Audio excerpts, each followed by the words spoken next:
Welcome back to my YouTube channel. So hey guys, again I'm here with the Hindu editorial. यहाँ पे आप देख सकते हैं द हिंदू के एडिटोरियल के साथ एक बार फिर से मैं उपस्थित हूँ आप सभी के साथ।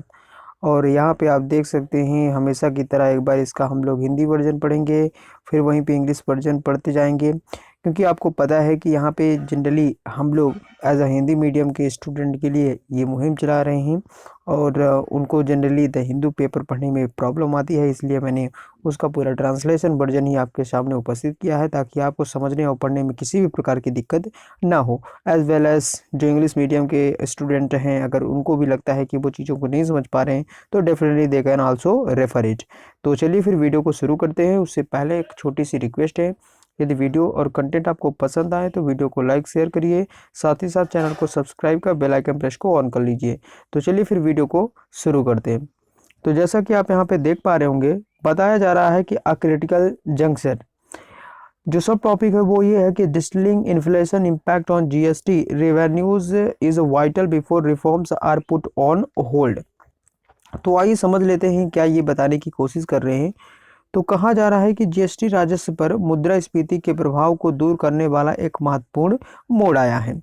तो आइए समझते हैं क्या है पूरी न्यूज और जानने की कोशिश करते हैं कि क्या यहाँ पे पूरी तरीके से बताया जा रहा है।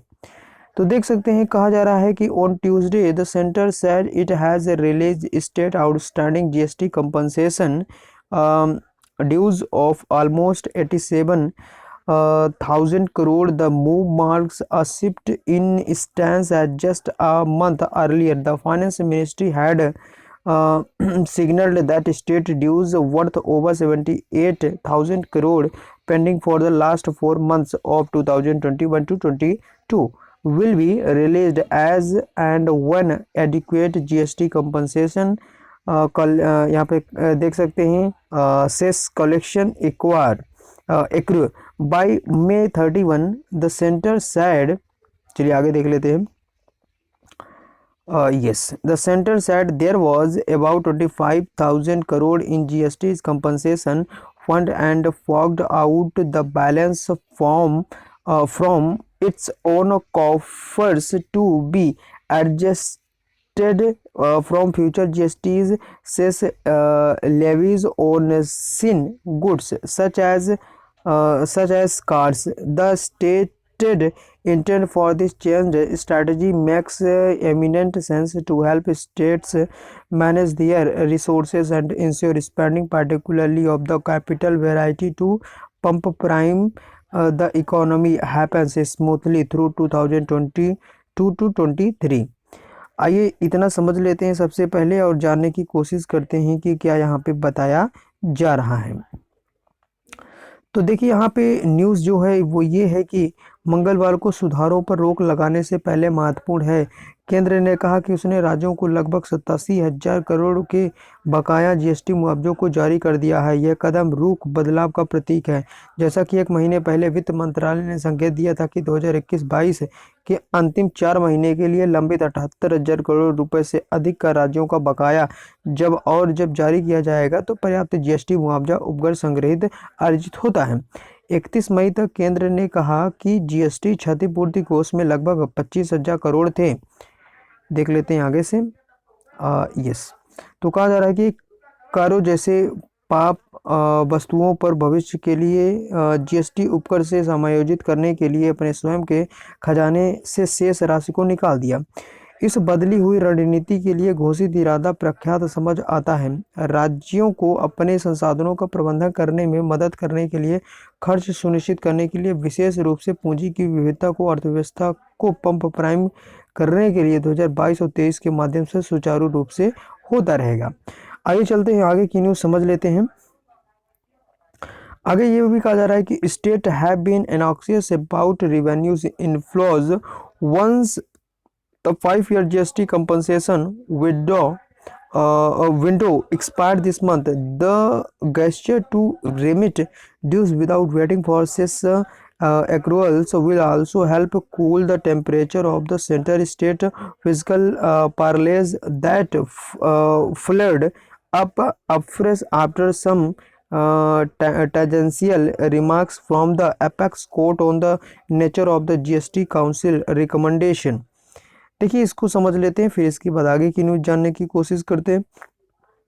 तो यहाँ पे बताया जा रहा है, कहा जा रहा है कि इस महीने 5 साल की जीएसटी मुआवजे की अवधि समाप्त होने के बाद राज्य राजस्व प्रवाह को लेकर चिंतित है। उपकर उपार्जन की प्रतीक्षा किए बिना बकाया राशि का भुगतान करने का इशारा केंद्र राज्यों के वित्तीय संबंधों के तापमान को ठंडा करने में मदद करेगा, जो कि जीएसटी परिषद की सिफारिशों की प्रकृति पर शीर्ष अदालत की कुछ ठोस टिप्पणियों के बाद फिर से भड़क गया है। इसके लिए यहाँ पे चीज़ें बताई जा रही हैं। चलिए आगे की न्यूज़ जान लेते हैं, आगे क्या बताया जा रहा है। सो यहाँ से देखेंगे, आगे ये भी बताया जा रहा है, just a minute guys. Okay, so यहाँ पे कहा जा रहा है कि for consumer this could mean a further extension in the levy of GST compensation cess beyond March 2026 by when borrowing made over the past 2 years to bridge shortfalls in सेंस collections were to be rapid. The other important implication is that over April and May, the gap between revenues and the assured level promised to state under the GST compensation impact has narrowed to less than 5,000 crore a month from over 19,600 crore averaged. And आगे की news देख लेते हैं।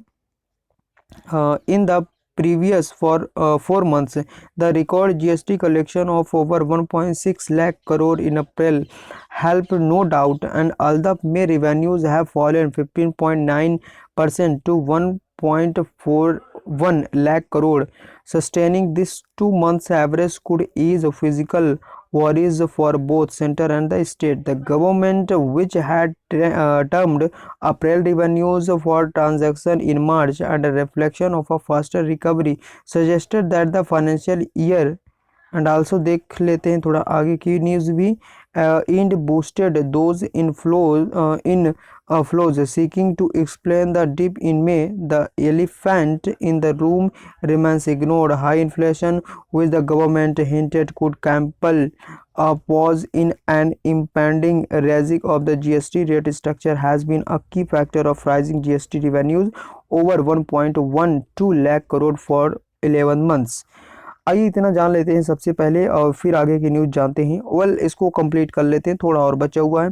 कहा जा रहा है कि once that is acknowledged and the level of economic activities assist minus inflation effect, the GST council can take a more nuanced call on the tax step to reform the still young tax system and sustain revenues. This must begin by assessing whether the GST rate restructuring should be deferred because of fears of high inflation and reoriented to lower inflation, while broadening the tax net and easing compliance. तो ये इतना समझ लेते हैं और समझने की कोशिश करते हैं कि क्या लास्ट तक बताया जा रहा है। सो यहाँ पे देख सकते हैं हम लोग, just a minute guys. Okay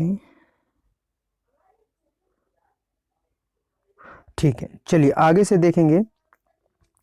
आगे कहा जा रहा है कि उपभोक्ताओं, इसका मतलब मार्च 2026 से आगे जीएसटी मुआवजा उपकर लगाने में और विस्तार हो सकता है, जब उपकर संग्रह में कमी को पाटने के लिए पिछले 2 वर्षों के लिए किए गए उधार को चुकाया जाना था। दूसरा महत्वपूर्ण निहितार्थ यह है कि अप्रैल और मई के दौरान जीएसटी क्षतिपूर्ति समझौते के तहत राज्यों को दिए गए राजस्व और सुनिश्चित स्तर के बीच का अंतर कम होकर 5,000 करोड़ रुपए प्रति माह हो गया, जो पूर्व में औसतन 19,600 करोड़ से अधिक था।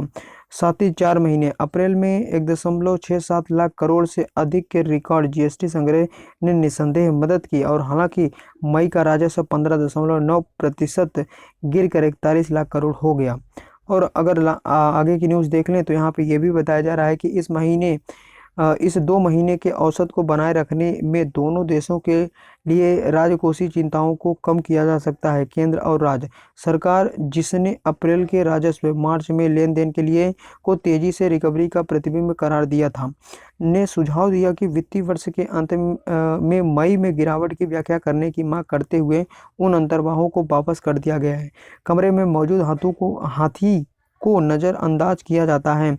उच्च मुद्रास्फीति, जिसका सरकार ने संकेत कर दिया था कि जीएसटी दर संरचना के एक लंबित बदलाव में एक ठहराव मजबूर कर सकता है जीएसटी राजस्व में वृद्धि। आइए देख लेते हैं आगे भी। ओके, सो यहाँ पे कहा जा रहा है कि दूसरे महीने के लिए 1.12 लाख करोड़ से अधिक के लिए एक महत्वपूर्ण कारक रहा। एक बार जब इसे स्वीकार कर लिया जाता है और आर्थिक गतिविधियों के स्तर का मूल्यांकन मुद्रास्फीति के प्रभाव को घटा दिया जाता है, तो जीएसटी परिषद अभी भी युवा कर प्रणाली में सुधार और राजस्व को बनाए रखने के लिए अगले कदमों पर अधिक सूक्ष्म निर्णय ले सकती है। यह इस बात का आकलन करके शुरू होना चाहिए कि क्या उच्च मुद्रास्फीति के डर के कारण जीएसटी दर पुनर्गठन को स्थगित कर दिया जाना चाहिए, या कर के दायरे को व्यापक करते हुए अनुपालन को आसान बनाते हुए कम मुद्रास्फीति के लिए पुनः उन्मुख किया जाना चाहिए। सो यहाँ पे ये आपका एडिटोरियल ख़त्म होता है और काफ़ी सिंपल वर्ड में यहाँ पे बताने की कोशिश करी गई है। देखिए मैं आपको एक बार फिर से बता दूं कि यहाँ पे जब हिंदी ट्रांसलेशन किया जाता है तो कई बार जो सेंटेंस फॉर्मिंग होती है वो सही तरीके से नहीं हो जाती, लेकिन आपको ध्यान रखना है कि यहाँ पे उसका जो मीन्स है, उसका जो कोर आप बोल सकते हैं जो सेंस निकल रहा है वो हमें समझ में आना चाहिए। अगर वो समझ में आ गया तो उसको फिर हम अपने अकॉर्डिंग मोल्ड करके चीज़ों को समझ कर और लिख सकते हैं, तो उसमें कोई प्रॉब्लम नहीं है। लेकिन सबसे पहले इंपॉर्टेंट है कि न्यूज़ समझ जाएं कि एक्चुअली है क्या। तो यहाँ पे जो भी इंपॉर्टेंट पॉइंट्स हैं, जो भी जीएसटी में बदलाव देखे गए हैं और जो यहाँ पे डाटाज आपको प्रोवाइड किए गए हैं, कितने करोड़ चेंजेस हुए हैं, कितने लाख चेंजेस हुए हैं, कहाँ घटा है, कहाँ बढ़ा हुआ है, तो ये सारी चीज़ें आप अपने नोटबुक में ज़रूर नोट डाउन करिएगा। ये आपके एग्ज़ाम के टाइम पे मदद करेगा आपको एज अ रिवीजन की दृष्टि से। तो बस आज की न्यूज़ में बस इतना ही था गाइस, और आई होप कि आपको चीज़ें समझ में आ गई होगी। और हमेशा की तरह एक छोटी सी रिक्वेस्ट है, यदि वीडियो और कंटेंट आपको पसंद आए तो भाई वीडियो को लाइक शेयर करिए, साथ ही साथ चैनल को सब्सक्राइब कर बेल आइकन प्रेस को ऑन कर लीजिए, क्योंकि अगर आप ऐसा करते हैं तो हमें भी मोटिवेशन मिलता है कि चलिए आप हमारे चैनल से जुड़े हैं तो कहीं ना कहीं हम पर बिलीव रखते हैं, हम पर फेथ रखते हैं, तो हम भी उस चीज़ को बना के रखें। और अगर कोई सपोर्ट नहीं मिलता तो मोटिवेशन नहीं आता और उस प्रकार से एंथुजियास्टिक माइंड से काम नहीं कर पाते। तो प्लीज़ ऐसा कर हमें सपोर्ट करें और डेफिनेटली आपके लिए चीज़ें यहाँ पे काम करी जाएंगी। अगर कोई डाउट हो तो डेफिनेटली आप उसको कमेंट बॉक्स पे राइट करें और मैं कोशिश करूँगा कि आपका उसका जवाब दे दिया जाए। तो चलिए गाइस, फिर मिलते हैं किसी नेक्स्ट वीडियो में किसी नेक्स्ट कंटेंट के साथ। So till then take care and see you. जय हिंद।